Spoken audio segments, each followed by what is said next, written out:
네, 말씀 보시겠습니다. 말씀 요한복음 14장 15절 말씀.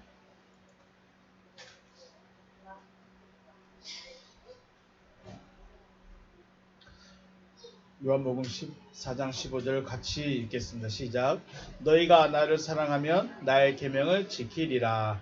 아멘. 우리 원문으로 같이 보시겠습니다. 시작. 에안 아가파테 메 타스 엔톨라스 타스 에마스 테레사테. 자, 이걸 의역한 걸 다시 보시면 너희가 나의 계명을 간직하고 있다면 나를 사랑하고 있는 것이다. 아멘. 주님을 사랑하시는 여러분과 제가 되실 주의 이름으로 축복합니다. 주님을 사랑하는 게 왜 중요할까요?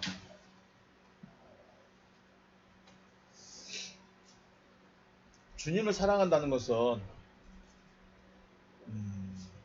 생명을 얻는 것과 같기 때문에 아주 중요한 문제입니다. 우리가 그래서 주님을 사랑하는데 그냥 주님만 사랑할 것이냐, 아니면 주님이 말씀하시는, 주님이 원하시는 그런 사랑을 할 것인가의 차이가 있겠죠. 자, 성경을 압축하면 우리는 예수 그리스도시다 라고 말씀을 하십니다. 또 예수 그리스도를 다시 말하면 사랑이다 라고 목사님들이 말씀 많이 하십니다. 성경을 꽉 짜면 뭐만 나온다고요? 예수만 나오고, 또 다시 예수를 다른 말로 말하면 사랑이다 이렇게 말씀하는 겁니다. 근데 이건 제가 아주 어렸을 때 저희 가르치시던 목사님이 말씀하셨습니다. 그래서 성경은 사랑이라고 말하고 있다 해도 과언이 아니죠. 그래서 목사님들이 뭐 하려고 노력을 많이 합니까? 사랑하려고 해요. 사랑해야 된대요.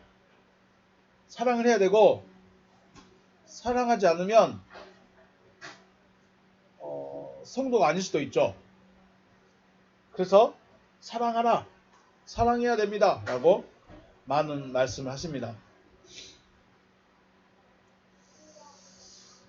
그런데 제가 이렇게 선행을 베풀거나 사랑의 모습을 나타내는 것이 당연히 예수 믿는 사람의 당연한 모습이겠지만, 그렇게 간단한 논리로 생각하면 오늘 말씀을 생각 안 해보겠죠.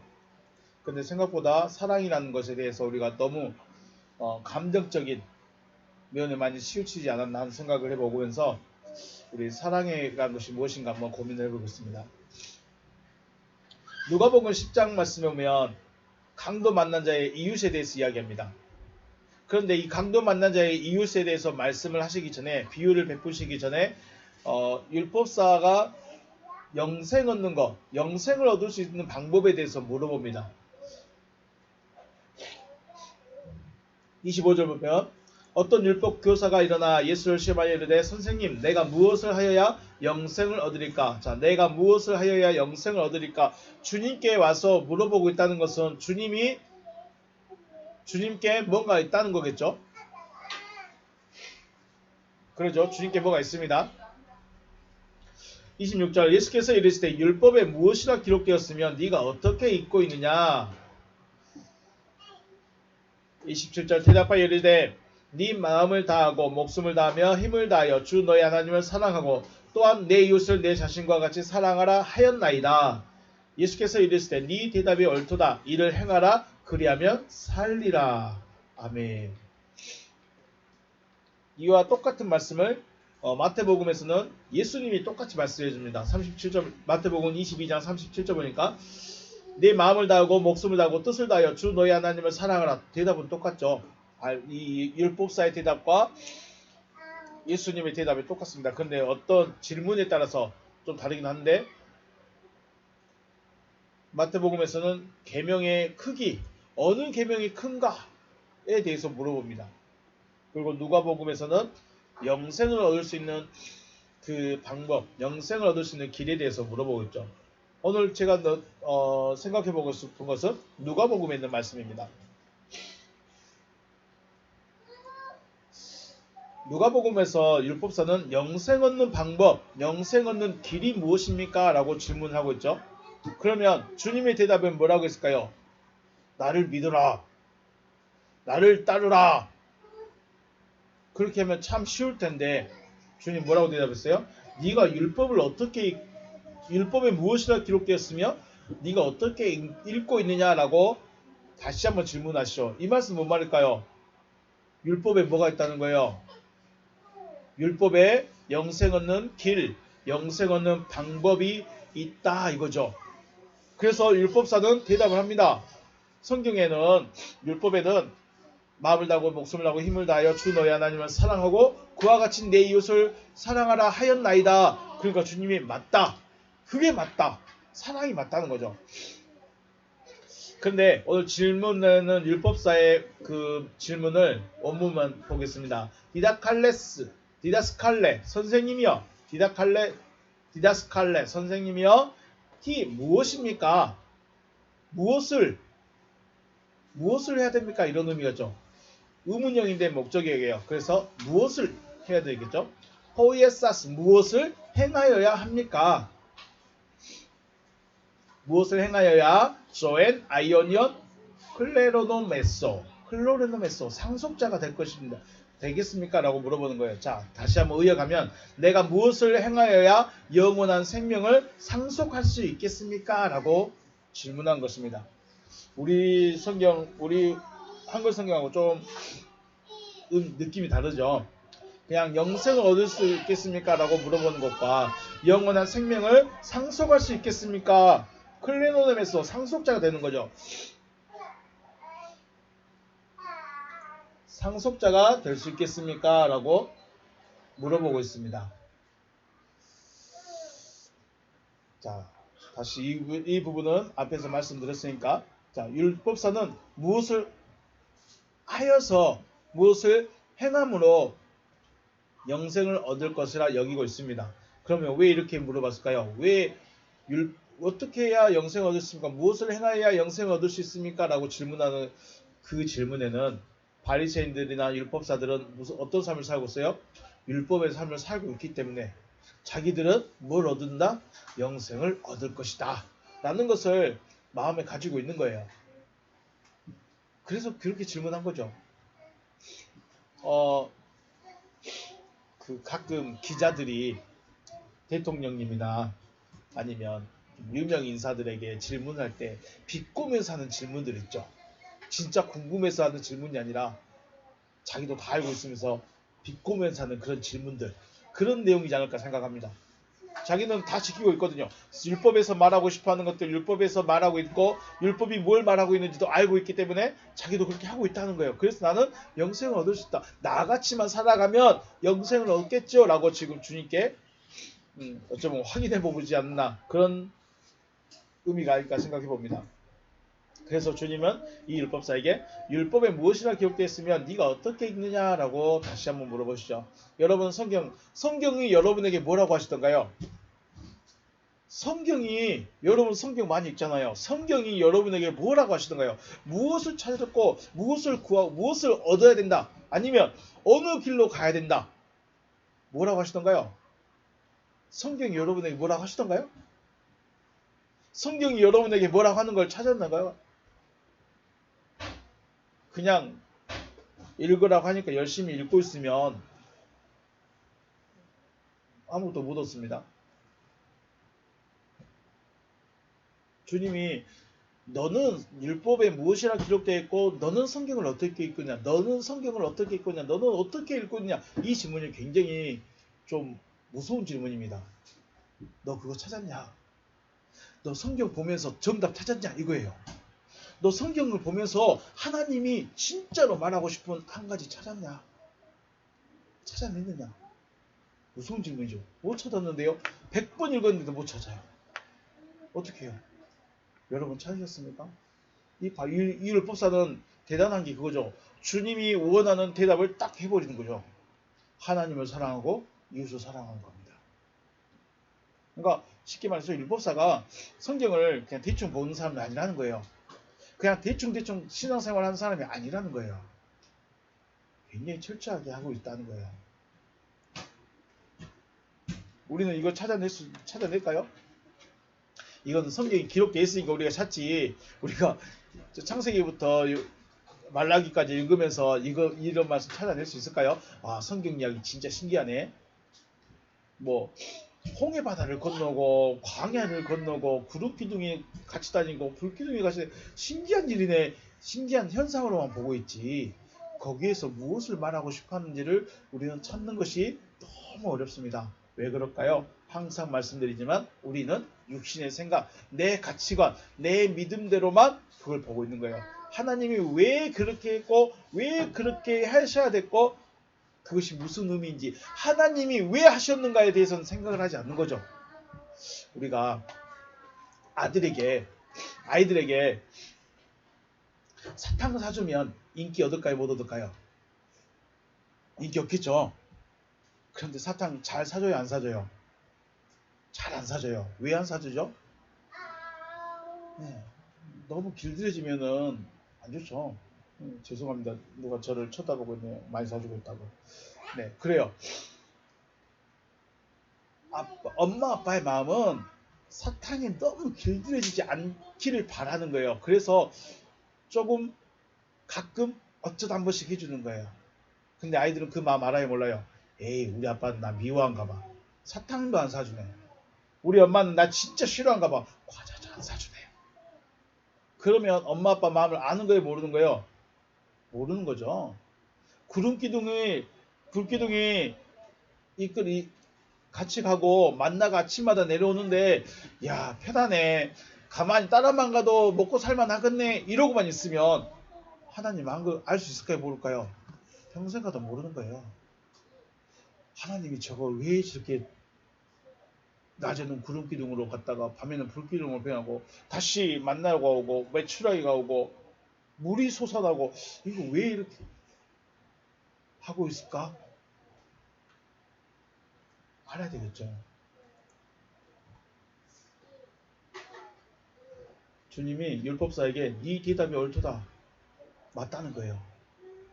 성경의 저자 누구예요? 지금 주님이시죠. 주님의 마음을 딱 알아본 거예요.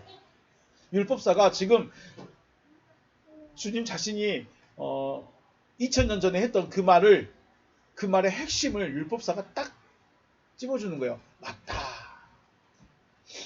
그래서 네가 이것을 행하면 살 것이다. 그래서 뭐 하라고 그래요? 사랑하려고 그러죠. 사랑해라. 그래서 율법사가 다시 묻는 겁니다. 그러면 내가 사랑해야 될 이웃이 누굽니까? 라고 다시 질문하죠. 그때 비유를 들은다가 바로 예루살렘에서 내려간 강도 이야기입니다. 누가 도와주죠? 누가 지나가죠? 레위 사람이 지나가고 또 누가 지나갑니까? 제사장이 지나가고 그 사람이네. 레위 사람하고 유대인이 지나가고 사마리아인이 지나가죠. 누가 도와주죠? 사마리아인이 도와줍니다. 왜 사마리아인이 도와줬을까요? 참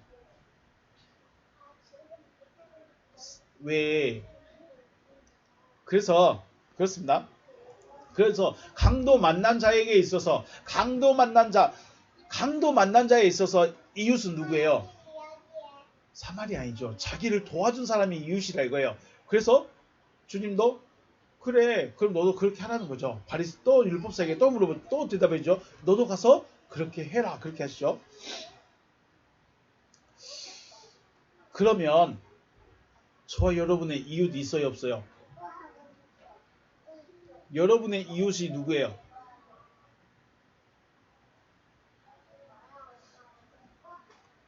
여러분에게 손 벌리고 있는 사람이 있어요?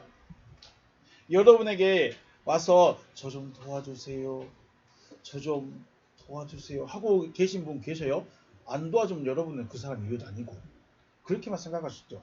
그래서 강도를 만나지 않았다면 혹은 도움을 주지 않아도 되고 도움을 받지도 않으니까 이웃이 아닐 수도 있는 거죠. 그래서 우리는 어려움 만난 사람을 돕는 것이 기독교의 사랑이다. 기독교적인 사랑이다라고 정의를 내리고 있지 않을까요?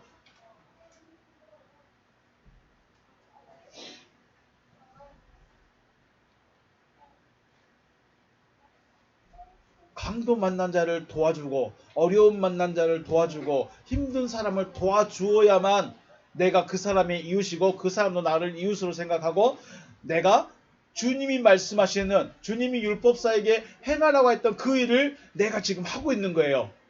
그런데 문제가 뭐예요? 그런 사람이 옆에 있냐는 거죠. 있으십니까? 있어서 많이 도와주셨습니까? 이거 많이 한 데가 어디예요? 저 옆 동네죠. 이거 많이 한 사람들 있죠. 그래서 뭐 하지 말라는 말이 아니에요. 하지 말라는 말이 아니라, 그럼 저희 교회는 그거 못 하고 있는데 어떡하죠? 이번에 부산에 좀 물난리 났죠. 난 뉴스를 안 봐서 잘 몰랐었는데 뜨더라고요. 부산에 물난리 났다고. 찾아가야죠. 그러면 충청도에서도 물 한 번 났죠. 물난리 한 번 났죠. 얼마 전에. 중국하고 일본은 지금 난리죠.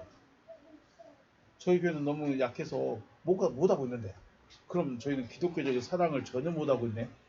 이걸 어떻게 생각해야 될까요? 또 한 가지 궁금한 것은, 율법사는 하나님은 어떻게 사랑합니까? 라는 질문을 왜 하지 않았을까요? 이웃이 누굽니까? 내가 사랑해야 될 이웃이 누굽니까? 라고는 물어봤는데, 왜 하나님은 어떻게 해야 됩니까? 하나님을 어떻게 사랑해야 됩니까? 라고 하는 것은 왜 질문하지 않았을까? 율법이 말씀하는 것도, 주님이 옳다고 말씀하시는 것도, 주 너희 하나님을 사랑하라, 그리고 그와 같이 내 이웃을 내 자신처럼 사랑하라 하셨으니까, 당연히 어떻게 하는 것이 하나님을 사랑하는 것입니까? 라고 질문해야 되겠죠. 그런데 하나님에 대한 사랑은 안 물어봤습니다. 왜 안 물어봤을까요? 여러분은 목사님들께 어떻게 하면 주님을 사랑하는 것이 됩니까? 어떻게 하면 하나님을 사랑하는 것입니까? 라고 질문해 본 적 있습니까? 어떻게 하면 하나님을 사랑하는 것일까요? 헌금 많이 하면 사랑하는 것일까요? 예배 시간 절대로 안 빠지면 하나님 진짜 사랑하는 것일까요? 성가대 찬양 진짜 멋있게 잘하면 하나님 사랑하는 것일까요? 왜 안 물어본 이유가 뭐냐면, 당연히 나는 지금 하나님 사랑하고 있어요. 난 당연히 하나님 사랑하고 있고, 이웃에 대한 사랑을 내가 좀 확증받고 싶습니다. 이런 의미가 아닐까 생각해 봅니다. 여러분 하나님 사랑하는 방법 아십니까? 여러분은 하나님 사랑을 어떻게 해야 됩니까? 마태복음 25장에서 양과 염소 비유가 나오죠. 양은 오른편에, 염소는 왼편에 나눠버리죠. 양과 염소를 나누는 비유가 마태복음 25장에 나옵니다. 그런데 이들이 하는 일이 다르죠. 양들은 지극히 작은 자에게 옷 하나를 주었고, 양식을 주었고, 마실 것을 주었고, 영접하여 줬고, 찾아가 봤어요. 양들이 뭐 했다고요? 옷도 주고, 양식도 주고, 마실 것도 주고, 영접해주고, 찾아봐주고, 돌아보고, 손잡아주고, 위로해주고, 이야기 들어주고. 야, 이들이 뭐라고요? 양들. 그래서 주님은 이 양들에게 뭐라고 하십니까? 지극히 작은 자에게 하였다 한 것인데, 그것이 곧 누구였다? 나였다. 그렇게 말합니다. 그래서 우리는 저 길에 계시는 분들, 그러죠? 죄송합니다. 그런 분들을 외면을 잘 못하려고 해요. 왜요? 지극히 작은 자가, 혹시 저분이 주님 아닐까? 저 초라한 행색이 주님이 아니실까? 양들이 그런 거 따지고 했을까요? 그냥 했을까요? 그냥 했겠죠. 자, 여기서 보시면 지극히 작은 자에게 한 것이 곧 누구에게 한 거라고요? 주님께 한 거예요. 주님께 했다는 것은 곧 누구에게 했다는 것이에요? 하나님께 했다는 것이죠. 여러분, 지극히 작은 자 여러분 옆에 계십니까? 지극히 작은 자가 누구였어요? 옷이 없는 자, 양식이 없는 자, 마실 것이 없는 자, 그리고 아무도 안 찾아가던 자, 마음 상해서 위로를 못 받고 있는 사람들 찾아가 보셨습니까? 혹시 옆에 있는 사람들은 안 그러던가요? 여러분이 만나고 있는 지인들은 이런 모습들 없던가요? 그런 분들이 작은 자라고 하시는데, 과연 이들이 진짜 작은 자들일까? 그래서 우리는 하나님을 사랑합니다 하기 위해서, 나는 하나님을 사랑하고 있습니다 라는 걸 증명하기 위해서 이런 사람들을 찾아다니겠죠. 하지 말라는 거 아닙니다. 잘못됐다는 건 아닙니다. 하나님의 사랑이 무엇인가를, 하나님을 사랑하는 것이 무엇인가를 고민해 보자는 것입니다. 지극히 작은 자에게 한 것이 곧 주님께 한 것이다. 또 마태복음 18장에 보면 어린아이 하나를 영접하는 것이 곧 나를 영접하는 것이다. 어린아이 하나를 영접해야 됩니다. 왜요? 어린아이를 영접하는 것이 곧 누구를 영접하는 거라고요? 주님을 영접하는 거라고 하셨기 때문에. 그래서 우리는 어린아이 영접해야 됩니다. 그래서 주일학교 열심히 하려고 그러죠. 10장에서는 제자들에게 말씀하죠. 너희를 영접한 자는 나를 영접하는 것이다. 너희가 누구예요? 제자들이죠. 그러므로 제자들을 영접하면 그 누구를 영접하는 거예요? 주님을 영접하는 것이다. 그래서 우리는 이 세 가지를 굉장히 중요하게 생각합니다. 지극히 작은 자, 어린아이, 그 다음에 주님의 제자들, 즉 지금의 제자들이지 사도는 아니겠죠. 목사님들은 아니겠죠. 근데 목사님이라고 여겨버리죠. 목사님들이 주님의 제자인가요? 아니면 직분자인가요? 제자는 주님으로부터 가르침을 받아야 제자죠. 그러면 12명만 제자고 나머지는 제자가 없을까요? 주님으로부터 가르침을 받고 있으면 그 사람이 제자인 거죠. 목사는요? 직분이고. 그래서 목사님들을 대접해주고 인정해주고 또 어린아이들을 품어주고 가난하고 병들고 소외된 이를 찾아가서 위로해주는 것이 곧 주님을 사랑하는 것, 곧 하나님을 사랑하는 것이라고 여기고 열심히 하고 있습니다. 그렇죠? 그렇게 하고 있어요. 다시 한번 말씀드리지만 이것을 하지 말라는 것이 아니라 과연 하나님을 사랑하는 것이 어떤 것일까 한번 고민해보자는 말씀입니다. 그러기 위해서는 사랑이신 하나님 자신, 사랑을 먼저 사랑하신 또 사랑이신 하나님에 대해서 먼저 알아봐야 되지 않겠습니까? 그래야 내가 한번 사랑을 하죠. 내가 하나님이 어떻게 사랑하시는가, 하나님이 어떠한 사랑을 하고 계시는가를 하나님을 알아야 내가 그 사랑을 할 수 있지 않겠습니까? 요한복음 3장 16절 우리 같이 한번 읽어볼까요? 요한복음 3장 16절입니다. 같이 한번 읽어보겠습니다. 시작. 하나님이 세상을 이처럼 사랑하사 독생자를 주셨으니 이는 그를 믿는 자마다 멸망하지 않고 영생을 얻게 하려 하심이라. 아멘. 자, 하나님이 누구를 사랑했어요? 하나님 누구를 사랑했는가요? 세상을 사랑합니다. 세상을 사랑하셨습니다. 그리고 세상을 사랑하셔서 뭘 주셨어요? 독생자를 주셨죠. 독생자. 그럼 이 세상이 누구죠? 세상이 누구냐가 중요하죠. 세상이 누구죠? 누구에게 독생자를 주실까요? 누구에게 독생자를 주셨을까요? 이거 하나씩 고민해보면 생각처럼 쉬운 말씀이 아닙니다. 이는 목적이 뭐예요? 왜 독생자를 주셨어요? 믿는 자가 멸망하지 않고 영생을 얻게 하기 위해서, 생명을 얻게 하시려고 사랑해 주신 거예요. 원문을 한번 같이 보시겠습니다. 후토스 가르 아가페센 호 데어스턴 코스모 어스테 톤 이언 아우트 톤 모노게네 에도켄. 후토스 이처럼, 그러므로 가르 아가페센 사랑하셨다. 그가 사랑하셨죠. 동사 직설 과거 능동 단수입니다. 그가 사랑하셨습니다. 그러면 그가 누굽니까? 호 데오스 하나님이 사랑하셨습니다. 무엇을 사랑했을까요? 목적이가 턴 코스본입니다. 세상을 사랑하셨습니다. 어떻게? 더욱이 세상을 사랑하셨는데 턴 위언 아우트 그의 아들을 모노게네 유일하신 그 아들을 에도켄 주셨습니다. 그래서 정의를 의역을 해보면 그러므로 그 하나님이 그 세상을 그의 유일한 아들을 주시면서까지 사랑하셨습니다. 다시요. 하나님이 그 세상을 그의 유일한 아들을 주시면서까지 사랑하셨습니다. 왜냐? 히나 파스 호 피스티온 에이스 아우톤 메 아폴레타이.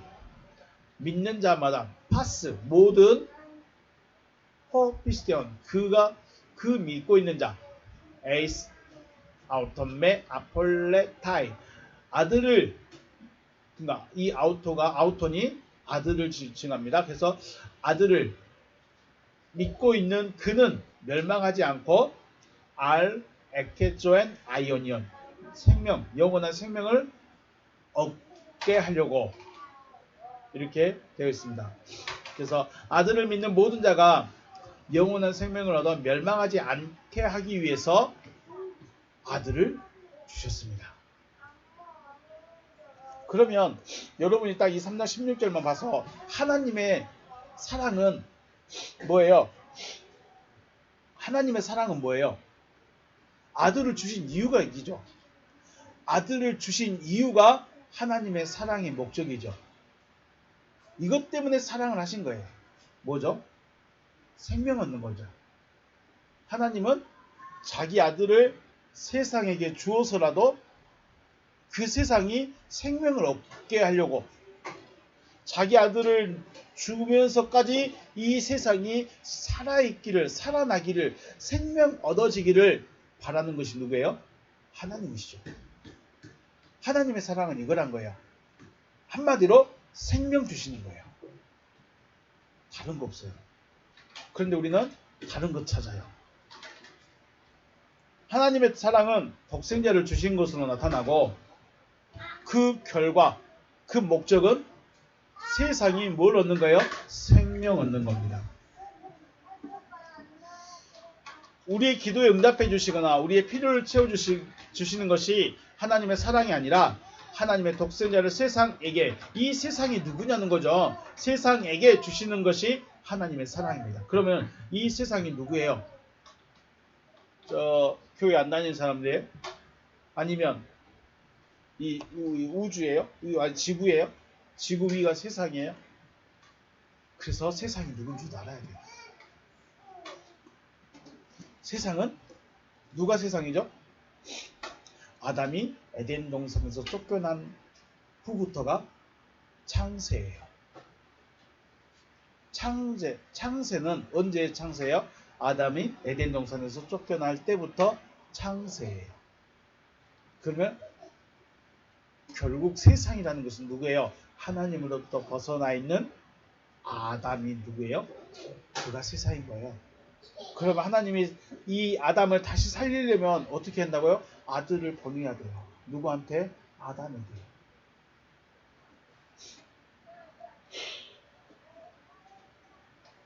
독생자를 주시는 것은 멸망하지 않고 영생 얻게 하려고, 결국은 하나님은 아담이 멸망당하는 것을 볼 수가 없는 거예요. 하나님은 아담이 그대로 멸망으로 나아가는 것을 볼 수가 없어요. 어떻게든 다시 회복시키고 어떻게든 다시 에덴 동산 안으로 들여오고 싶어 하시는 거예요. 그 길을 막았지만, 두루도는 화영검으로 막고 있지만 올 수 있는 방법을 제시했죠. 어떻게 해요? 아들을 주시는 거예요. 그래서 아담에게 뭘 얻으려고? 생명 얻으려고. 아담이 생명을 얻는다는 것은 무슨 의미죠? 에덴 동산에서 봤을 때 생명나무로부터 먹는 거죠. 생명나무에게 붙여지는 거죠. 이게 하나님의 목적입니다. 그래서 이 앞에서 율법사에게 영생을 얻기 위해서 율법에서 말하는 사랑을 하라고 하셨는데, 요한복음 3장 16절과 말씀하고 연결을 보면 사랑하라! 하나님을 사랑하고 이웃을 사랑하라! 그것을 3장 16절에서는 그러니까 영생 얻기 위해서 사랑을 해야 되고, 영생 얻기 위해서 뭘 해야 돼요? 누구를 받아들여야 돼요? 정리되신가요? 자, 누가복음에서 율법사가 영생 얻기 위해서 뭘 해야 된다고 그랬죠? 사랑. 그럼 요한복음 3장 16절에서는 영생 얻기 위해서는 뭘 받아야 돼요? 아들, 독생자. 그러면 율법이나 독생자나 결국은 뭐예요? 같은 의미인 거죠. 같은 의미인 거예요.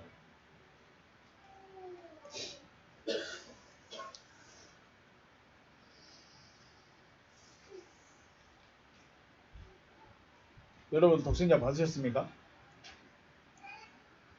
아니, 내가 세상이라는 걸 먼저 인정해야죠. 내가 세상이라는 걸 인정을 해야 돼요. 하나님으로부터 쫓겨난 혹은 하나님으로부터 좀 멀어져 있는 그런 상태의 나임을 인정해야 독생자가 필요하든 독생자를 받든 뭔가 할 수 있겠죠.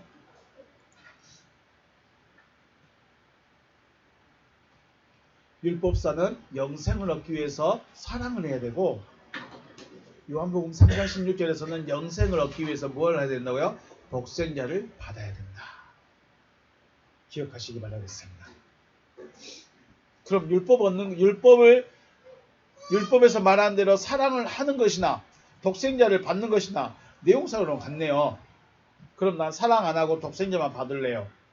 이렇게 해도 될까요? 길을 여러 가지 제시해 주셨을까요? 나는 율법 지키기 너무 어려우니까 난 독생자만 받을래요.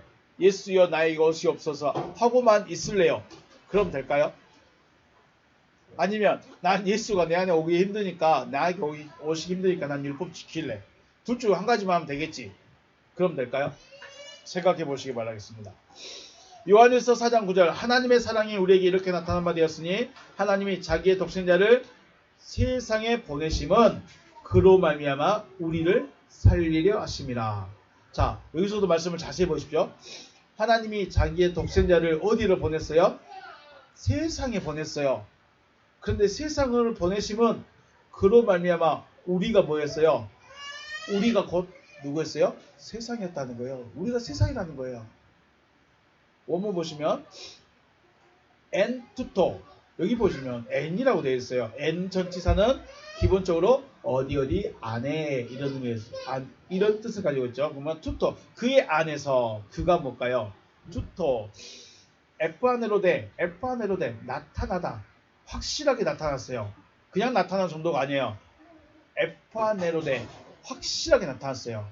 분명하고 확실하게 나타났어요. 뭐가요? 해 아가페 그 사랑이 분명하고 확실하게 나타났습니다. 투 데우 엔 휘민 하나님의 그 사랑이 우리 안에 분명하고 확실하게 나타났어요. 어디에?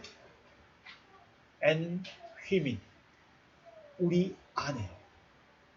하나님의 사랑은 어디 있어요? 밖에 안 있어요.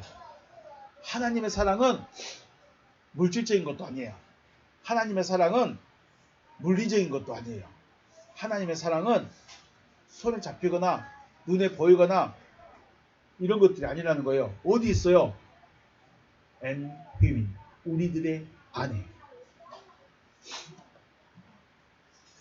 하나님의 사랑은 사랑 안에서 그 하나님의 사랑이 우리들 안에 나타나셨다.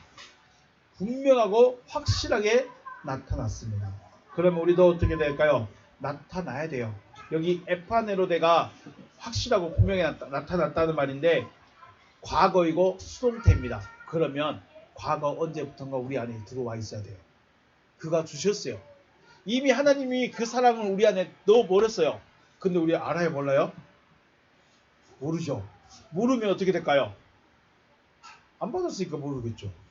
없으니까 모르든가 안 받았으니까 모르든가.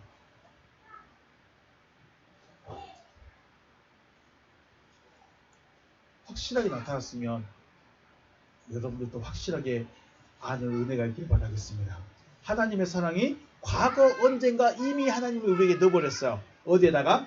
엔 휘민 우리들 안에다가 넣어버렸어요. 포티 그 이유가 뭐냐? 턴 휘온 아우트 그의 아들을 턴 모노게노 유일하신 그의 아들을 아페스탈켄 그가 보내셨습니다. 완료입니다. 이미 보내셔버렸습니다. 그러니까 과거에 언젠가 받았어야 돼요. 확실하고 분명하게 받았어야 돼요. 왜요? 하나님이 이미 보내버렸어요. 보낸 거를 완료했어요. 이제 다 끝났다는 거예요. 보냈으니까 알아야 돼요. For Deus eiston cosmos 세상에게 보내신 것을 하나님이 세상을 향하여 그의 유일한 아들을 보내신 이유는 히나 제소멘 디 아우트 그를 통하여 우리를 살리기 위함이다. 하나님의 사랑은 그의 아들을 세상에게 주시는 거예요. 세상에게 보내버리는 거예요. 그런데 그 세상이 누구였다? 여기 보니까 너희들이 우리들이라고 하죠. 우리들. 제소맨이 우리들이에요. 복수 1인칭. 그러면 이 우리가 되기 전에는 뭐였어요? 우리가 되기 전에는 내가 바로 턴 코스몬이었어요. 그런데 이 턴 코스몬이 하나님이 보내신 그 아들을 받아버리니까 우리가 돼버렸어요. 자, 하나님의 사랑은 그의 아들을 세상에게 보내서 살게 하는 겁니다. 살게 하는 거. 아들을 통해서 누구를 통해서 살죠? 누구를 통해서 살아났냐? 그 아들을 통해서 살아난다는 것을 절대로 잊으시면 안 됩니다. 자, 누구로 말미암아 됐든 통하여서 됐든 누가 있어야 돼요? 아우토입니다.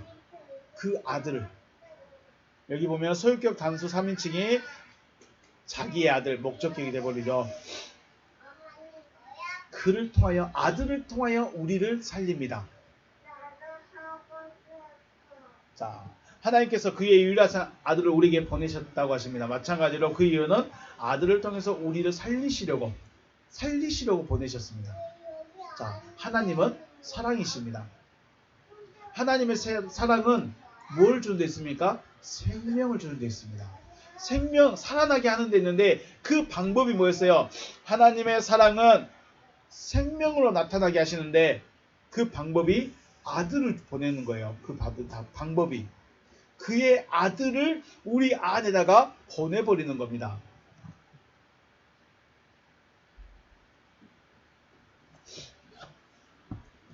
그러면 잘 들어보십시오. 요한복음 8장 말씀에 5장 말씀이네. 5장 25절 진실로 진실로 너희에게 이르노니 죽은 자들이 하나님의 아들의 음성을 들을 때가 오나니 곧 이때라 듣는 자는 살아나리라. 아멘. 이 말씀이 너무 저한테는 은혜가 됩니다. 죽은 자는 누구의 음성을 들어야 돼요? 아들의 음성. 너에게 이르노니 죽은 자들이 하나님의 아들의 음성을 들을 때가 오나니 곧 이때라. 듣는 자는 살아나리라. 살아난다고 말한 전제는 살아난다는 결과는 똑같은데 아들이 와서 살리는 방법이 있고 그 아들의 음성을 듣고 살아나는 방법도 있고 다 똑같은 내용인데 표현이 다른 거죠. 자, 하나님의 사랑은 생명으로 나타납니다. 근데 그 방법이 아들을 통해서입니다. 그러면 우리도 그 아들도 알아야 되겠죠. 로마서 3장 13장 10절 사랑은 이웃에게 악을 행하지 아니하나니 그러므로 사랑은 율법의 완성이니라. 사랑은 율법의 완성이다. 이 말씀도 자세히 생각해 보십시오. 사랑은 율법의 완성이에요. 자, 여기 이 부분만 원문 보시면 플레로마 운 노모헤 아가페. 이 플레로마라는 단어가 충만 혹은 가득 찬, 물론 완성 이런 말도 있습니다. 완성 이런 말도 뜻도 있는데 충만하다, 가득하다. 우리 성령 충만할 때 그 충만이 있죠. 그런 뜻의 단어입니다. 플레로마 운 노모 율법의 충만함은 사랑이다.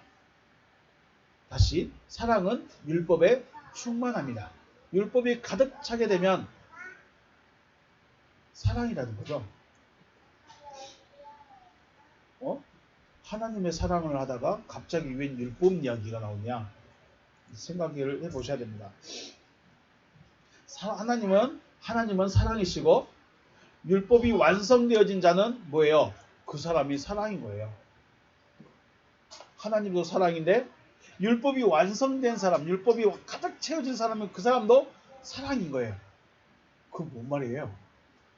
하나님은 원래 사랑이에요. 근데 제 안에 율법이 가득가득 채워지고 충만하게 되면 저도 뭐가 돼요? 사랑이 되는 거예요. 그 말이 뭔 말일까요? 하나님의 말씀에 의해서 내가 뭐가 돼버리는 거예요? 관사 없는 대업소가 돼버리는 거죠. 판타가 돼버리는 거예요. 표현하는 거나 이해하는 것은 좀 다를 수 있는데 결과는 똑같아요. 내용은 똑같아요. 그러므로 하나님을 사랑한다는 것은 하나님으로 채워진 상태를 말한 거죠. 우리가 사랑합니다, 사랑하겠습니다 하면서 남을 도와주고 어려운 사람 찾아가고 병든 사람 찾아가고 이웃이라고 찾아가는 그 사람들에게 사랑합니다 라고 말하는 것하고 하나님이 돼서 내게 말씀이 충만해져서 하나님의 아들로서 찾아가는 거하고 같을까요? 다를까요? 그게 뭔 말이냐면 주님이 왜 병을 고쳐주셨죠? 주님의 병 고치심이나 귀신 쫓아내심이나 안진병이 일으키심이나 문둥병자 고쳐주심이나 이런 게 다 무엇을 말하는지를 이해를 하셔야죠. 단순히 표적이고 단순히 기적을 나타내려고 단순히 그 사람들 필요를 채워주려고 했다면 우리는 아버지의 마음을 거의 모르는 겁니다. 남자와 여자 사이에 사랑이 시작되면 우리 속된 말로 뭐라고 그러죠? 눈에 뭐가 씌었다고 그러죠? 콩깍지가 씌었다고 그러죠. 안 보여요. 누구밖에 안 보여요? 그 사람밖에 안 보여요. 그게 뭐예요? 그 사람이 제 마음에 다 들어가지고 다른 사람은 안 보여요. 이게 뭐예요? 이 상태가 뭐예요? 이게 충만인 거예요. 이게 충만의 상태예요. 말씀이 내 안에 다 들었다는 것은 창세기 1장 1절부터 요한계시록 끝까지 다 외워버렸다는 의미가 아니고 뭐밖에 없어요? 하나님의 약속 한 가지밖에 없는 거예요. 자, 우리 표면적으로 생각했을 때 아브라함이 성경책을 다 외우고 있었을까요? 한마디밖에 없었을까요?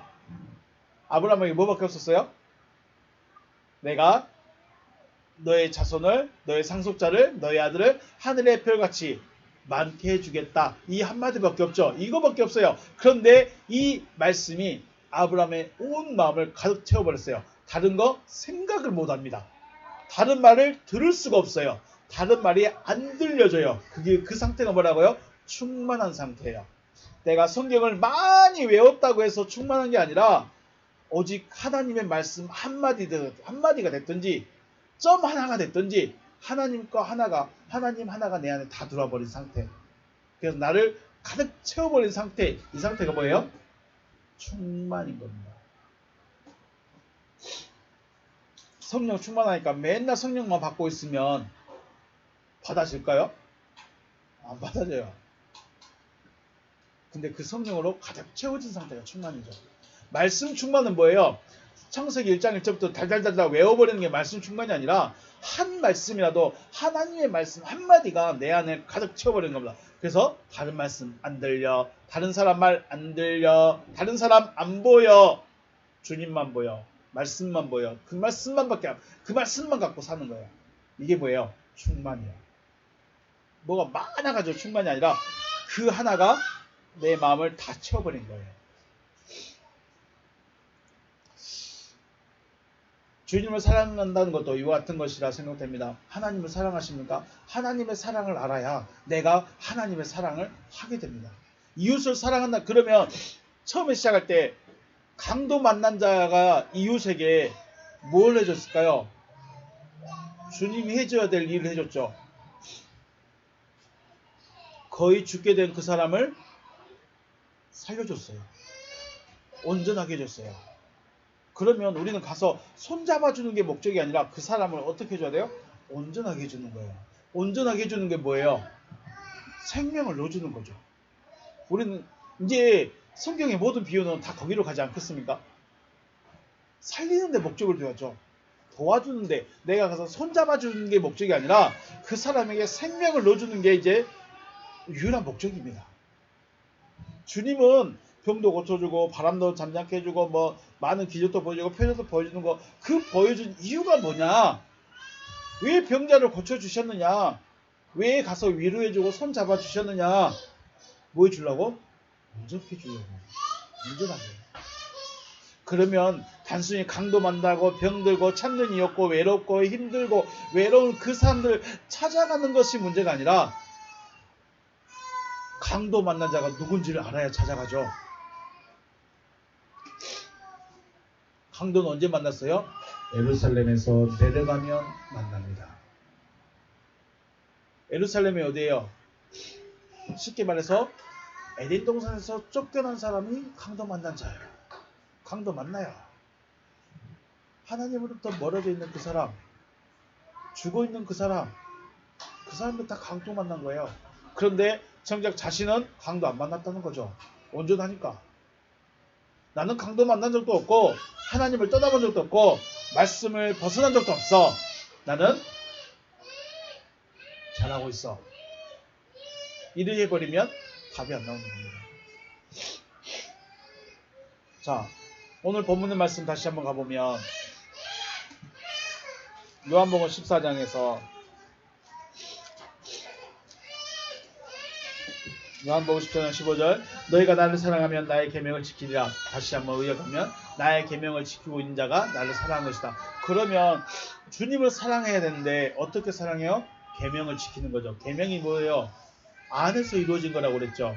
엔톨라스, 안에서 이루어진 겁니다. 곧 하나님의 아들이 어디에 들어온 거예요? 내 안에 들어온 거예요. 그럼 하나님의 아들이 누구죠? 하나님의 아들. 하나님의 아들. 그것도 내 안에 들어올 수 있는 아들. 누구예요? 내 안에 들어올 수 있는 거. 주일날 말씀드렸어야 했는데. 자, 아브라함이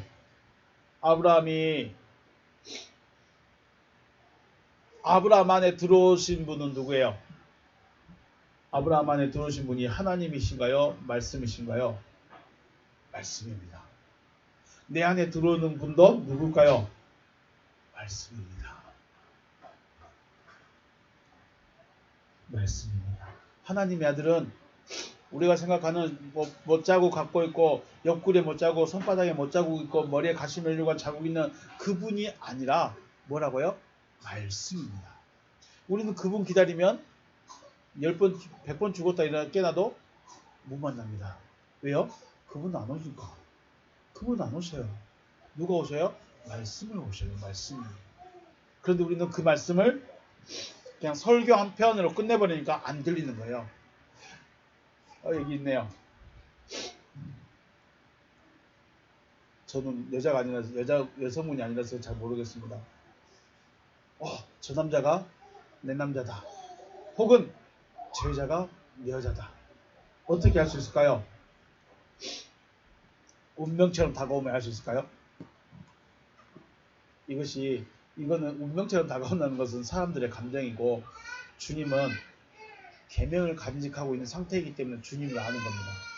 주님의 말씀을 가지고 있기 때문에 주님이 왔을 때 이게 주님이고, 그래서 주님을 간절함을 찾고 있는 그 사람, 주님을 찾고 있는 그 사람이 주님이 오셨을 때 주님이시네 하고 만날 수 있고 그분의 약속을 받을 수 있고 그분을 기다릴 수 있는 겁니다. 왜 그 수많은 유대인들 중에 12명밖에 주님한테 못 왔을까요? 왜 60만 명 중에 2명만 가나안에 들어갈 수 있었을까요? 따라하는 건데 사모는 안 합니다. 믿음의 모양은 가지고 있지만 믿어야 될 것 같아서 믿고 있지만 실상은 그냥 따라가고 있습니다. 그래서 주님이 오셨는데 아무도 못 알아봐요. 아브라함에게 다시 말씀드리지만 아브라함의 마음에 딱 들어와 버린 분은 하나님이실까요? 말씀이신가요? 말씀입니다. 우리 안에 들어온 분은 손에 못자국 있고 머리에 가시가 있고 옆구리 창자국 찔린 그분이 내 안에 쑥 나하고 합쳐지는 게 아니야. 그것이 아니라 그분의 음성이, 그분의 말씀이 내 안에 들어오는 겁니다. 그럼 내 안에 들어오는 그분이 뭐예요? 아까 요한일서 4장 19절에 말씀했죠. 그 아들을 어디 안에다 버린다고요? 우리 안에다 버린다. 엔 투터 에파네로데 헤 아가페 투테우 엔 히민, 우리들 안에 넣어버렸습니다. 우리들 안에 확실하게 보내줬어요. 우리들 안에 확실하게 보낸 게 누구라고요? 그의 아들. 근데 그의 아들은 뭐다? 호로고스다. 호로고스다. 그 말씀이에요.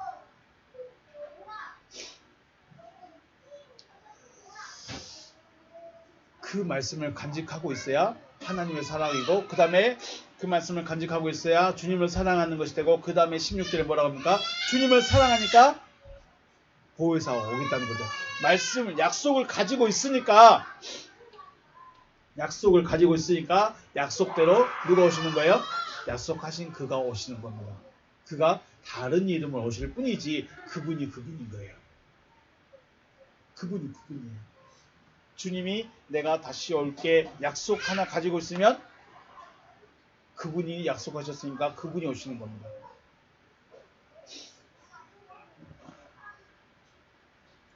그래서 이웃을 사랑하려면, 내가 하나님을 사랑하려면 어떻게 돼요?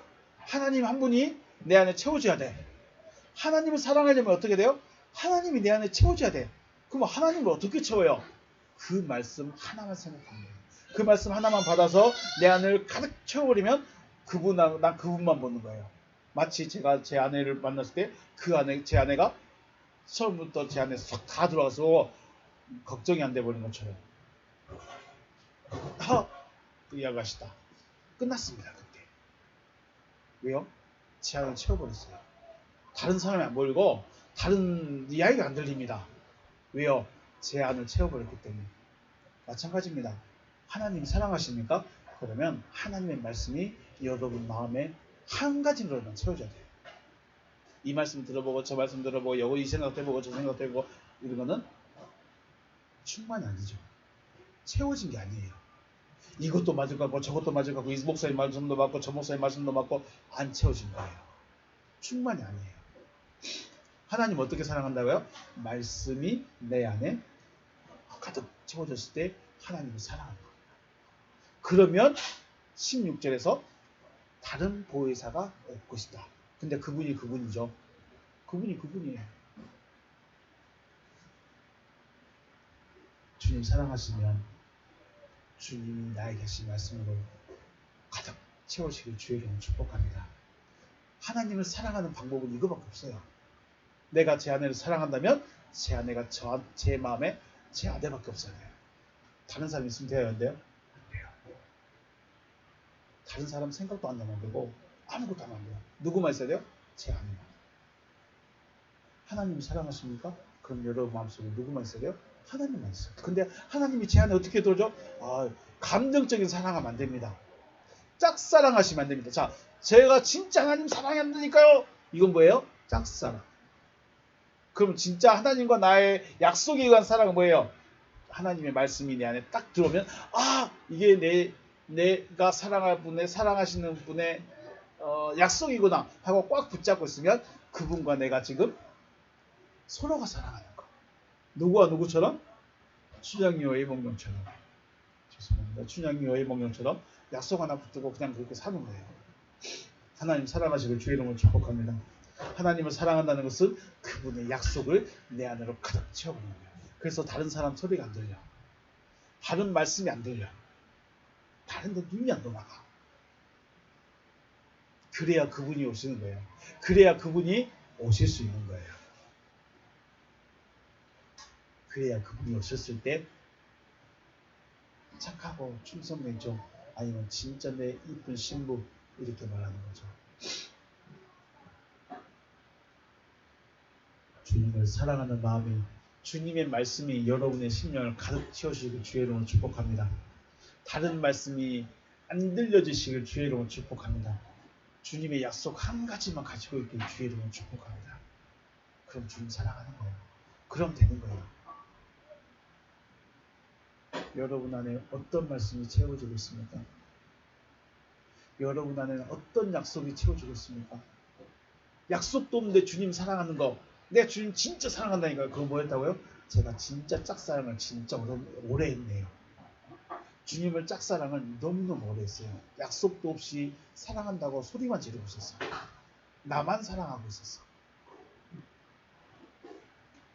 주님과 여러분의 사랑이, 주님의 마음과 여러분의 마음이 하나로 연결되시길 주의 이름으로 축복합니다. 네, 오늘 여기서 마치겠습니다. 수고하셨습니다.